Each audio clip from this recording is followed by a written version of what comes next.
Welcome to the Animal Asana series, where each video looks in detail at the asana, the pose, the posture of the animal you are imitating. And today we meet with Eka Pada Rajakapotasana, King Pigeon. This is a graceful pose and leads towards being at an advanced level. We will practice a lower level of the position and then progress. King Pigeon helps the development of a great awareness of balance. It is also the king of hip openers. It addresses external rotation of the femur, whilst also addressing extension of the psoas, the hip flexor muscle.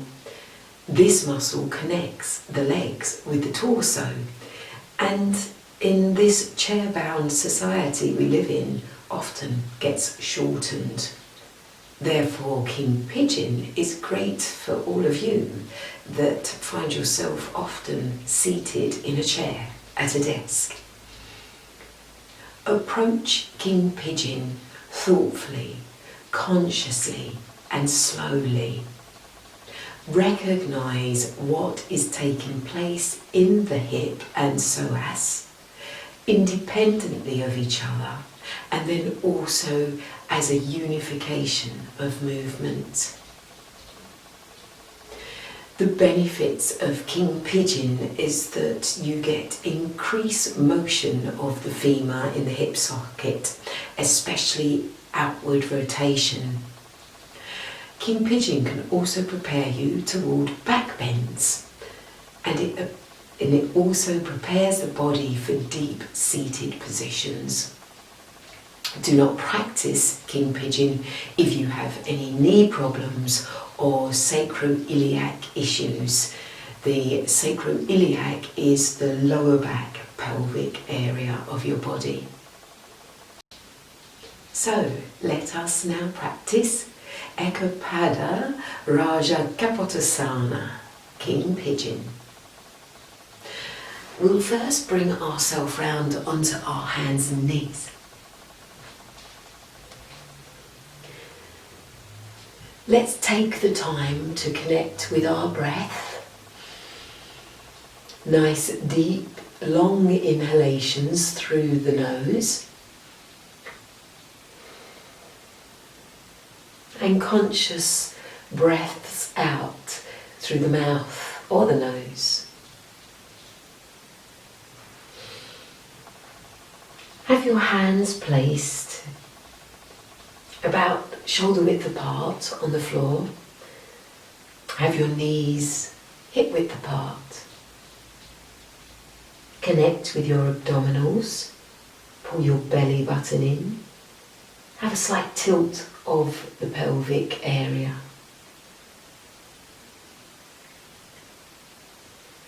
Take another breath in and let's just widen the hands slightly, and we're going to bring our right knee forward, placing it between both hands. We'll then bring that right foot out very gently. Take it to a point that feels comfortable for you. In time it might be that your foot comes out in a perpendicular line with your knee. But as we mentioned earlier, you approach the position slowly and thoughtfully. Stay connected with the breath, and then just lowering those hips both down toward the mat, the floor.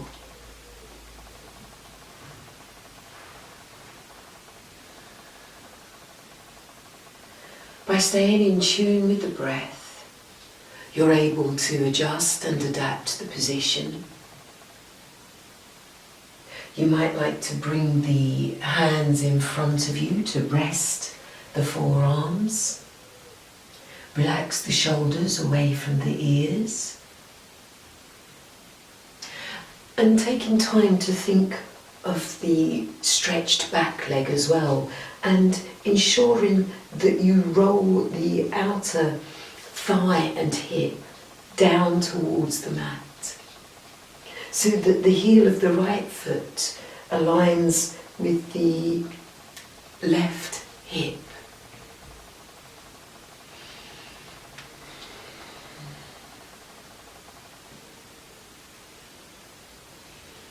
Let's breathe in, straighten the arms and rise up through the trunk of the body.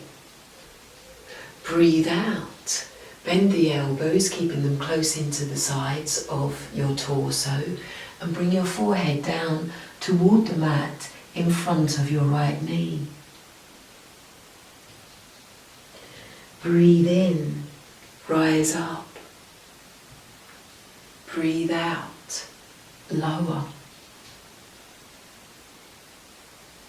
Breathe in, rise up.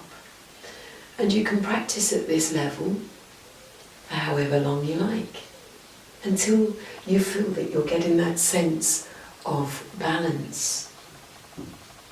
You might like to bring the hands to rest on the inner right thigh, and then adjust the trunk of the body to allow your balance to progress. And then gently release. Come back to your tabletop position. Give your towel a little wiggle if you need to. Again, connecting with the breath. And then bringing the left knee forward between the hands. Stretch and extend down through the right leg, ensuring that the front of the leg, the thigh, the knee, the shin are all connecting with the mat.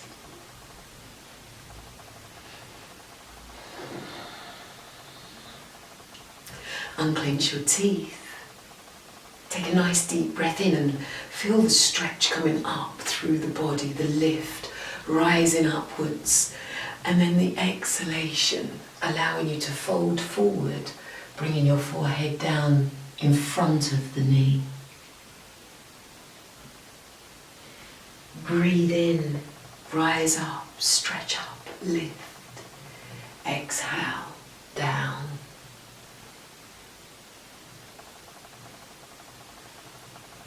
Taking your time here so that you can have that awareness, thinking about the shoulders, thinking, do I have them pulled right up to my ears? Am I crushing down in my upper vertebra in my neck? Just take the time to thoughtfully connect with the pose.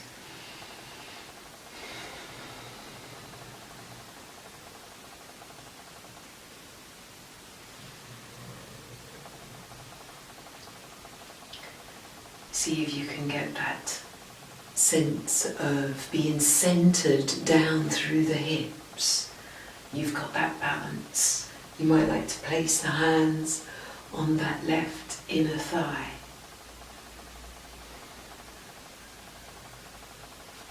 And then gently release. Back to the tabletop position. And then you can bring yourself into a kneeling position, or indeed Balasana, pose of a child, or otherwise known as Dormouse.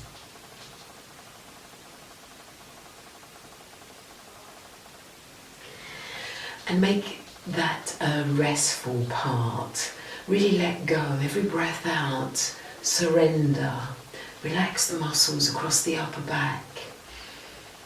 By surrendering, you're actually partway through the process of release, letting go, softening, all part of the greater progress of bringing new elasticity to your muscles, your tendons, space to the joints in your body. So make the most of every exhalation, because it really is about letting go. And then we bring ourselves back to the tabletop position. So it's at this point that you might like to just widen the hands a little further to make room for that right knee coming forward, and bringing yourself into the position of basic pigeon. Now it might take a couple of sessions, a couple of weeks, a couple of months to start really feeling more balanced at this part.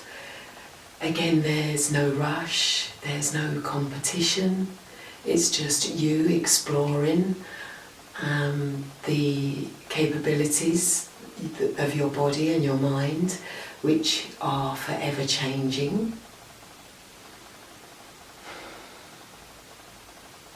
And once you do become more comfortable in this position, you can then move to the next level, the next phase, when you feel ready to bend the back leg. And if you can, bring that left hand round to connect with the left foot.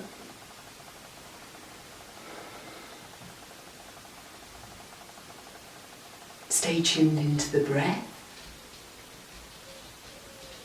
and then gently release down and come back to the tabletop position and prepare for the other side. So just widening the hands a little and allowing that left knee to come forward and extending down through the right leg, centralizing your torso so that both shoulders are facing ahead, pretty much aligned with the hips. And when you feel comfortable enough, that's when you will bring that back leg to bend. See if you can bring that right hand to come round and meet with the front of the right foot. And this is where you start looking further into your balance, making any adjustments and alterations that you feel are necessary. No rush. Unclench the teeth. Nice and gently allowing that release to take place without allowing the foot to sling back too quick. Stay consciously controlled of your movement. And then coming back to tabletop. And then bring yourself to a kneeling position.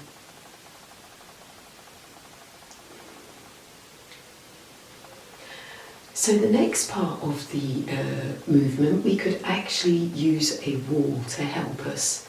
So I will demonstrate this, and then it will be for you to maybe replay the video and join in. So it's always good to watch a demonstration first. Gives the mind and the body a heads up as to what you are going to be asking it to do for you. So for this part of the practice, we can use a wall as support.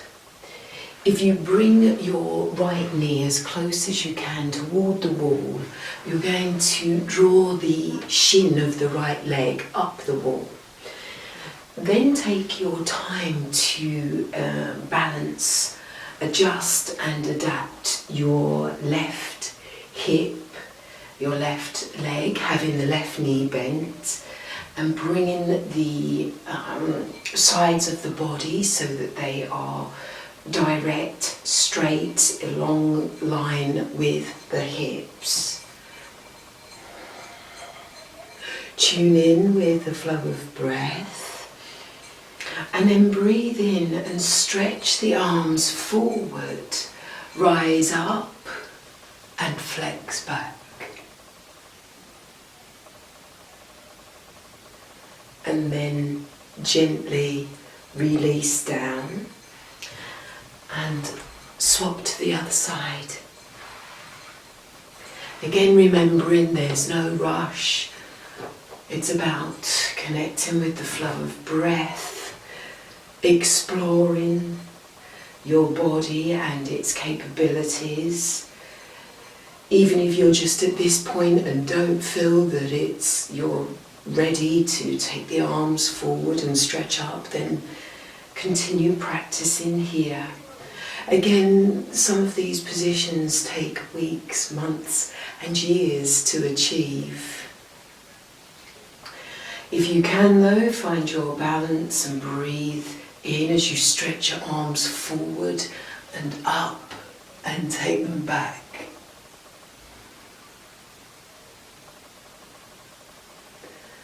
Remember to have the teeth unclenched, the face soft, relaxed around the neck and the throat muscles. Return to a kneeling position to take a breath in and out. And then practice again on each side. Becoming observant of where you feel best balanced in your practice at this moment in time. Connecting with the breath, allowing it to flow naturally and rhythmically.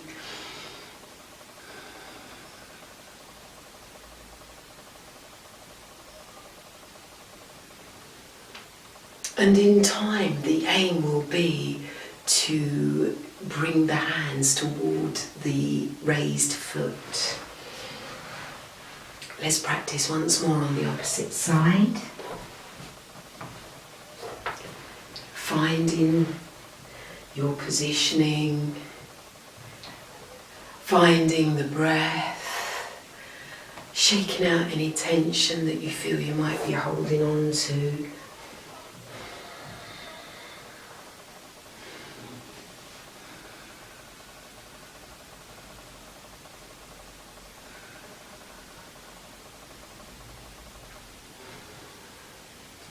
And then gently releasing. So you can continue practicing this part of the position several times over, and during it, it's about focusing on the extension that's happening through the psoas in this part of the body, and then also the rotating outward of the femur bone. So you've got rotation out of the femur bone on one side, and then on the leg that's extended behind you and going up the wall, that's where the psoas extension is coming into play.